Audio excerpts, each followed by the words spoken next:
Ada teori tiga nilai dasar yang dikemukakan oleh Gustav Radbruch, yaitu keadilan, kegunaan, dan kepastian hukum.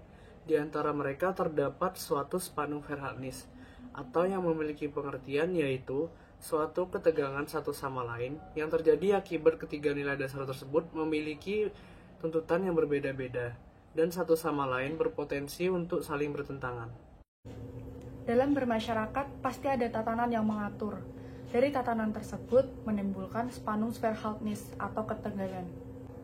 Ketegangan terjadi karena adanya perbedaan kepentingan. Dalam masyarakat ada 3 tatanan. Yang pertama tatanan kebiasaan, yaitu dari norma-norma dan perilaku masyarakat dilakukan secara berulang dan menjadi suatu kebiasaan.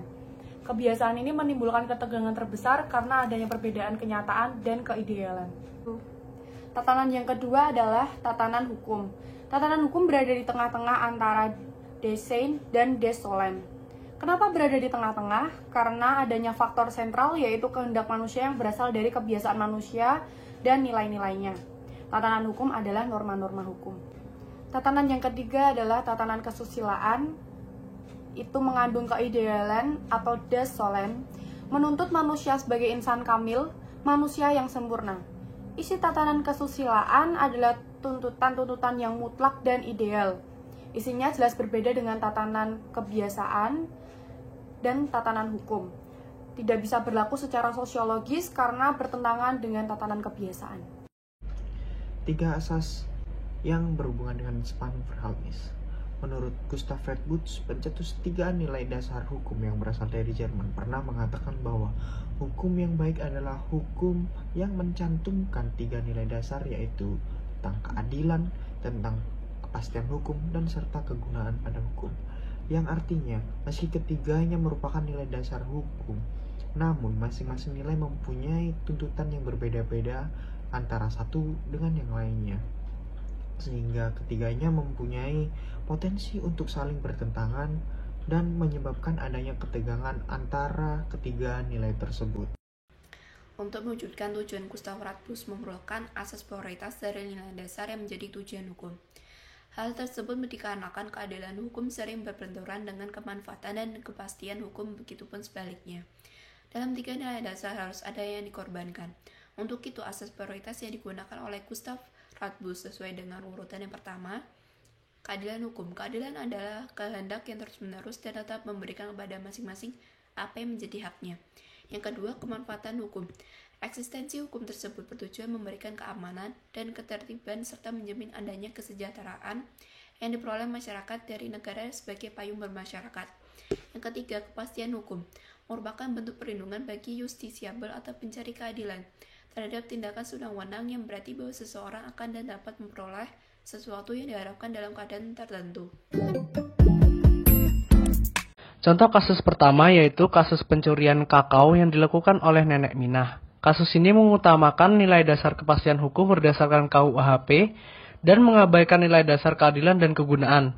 Akibat dari bertentangannya 3 nilai dasar yang dikemukakan oleh Radbruch, yaitu keadilan, kegunaan, dan kepastian hukum, maka di antara mereka terdapat Spannungsverhältnis atau ketegangan satu sama lain. Contoh kasus kedua yaitu kasus pencurian buah semangka yang dilakukan oleh Basar dan Kholil, 2 warga Kediri, Jawa Timur, yang akhirnya divonis hukuman percobaan selama 15 hari.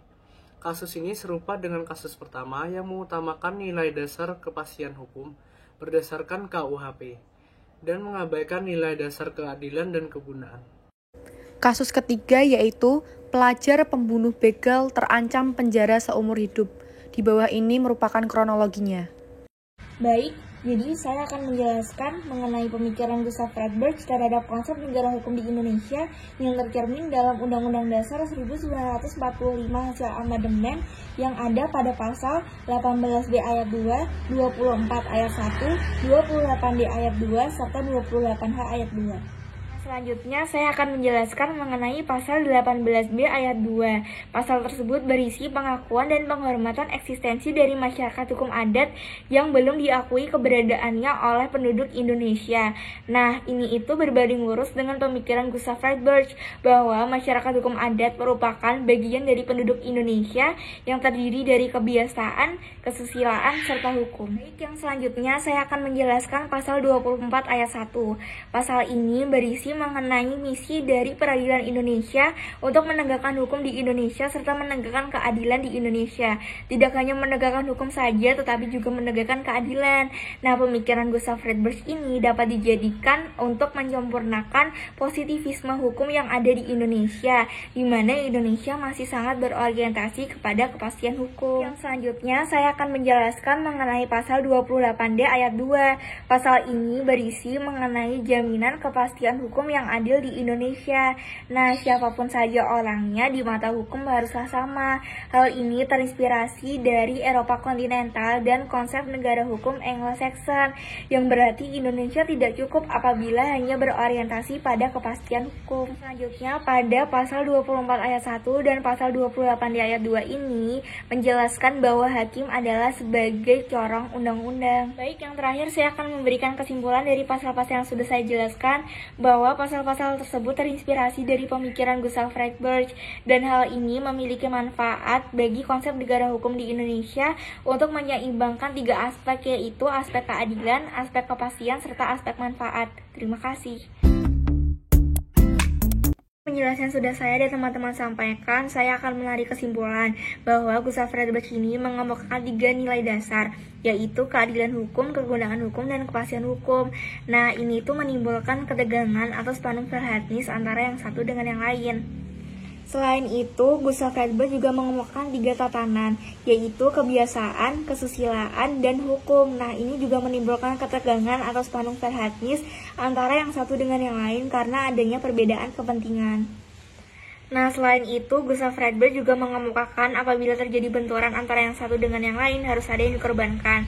Nah, Gustav Friedberg ini mengeluarkan asas prioritas yang terdiri dari keadilan hukum, kemanfaatan hukum, dan kepastian hukum.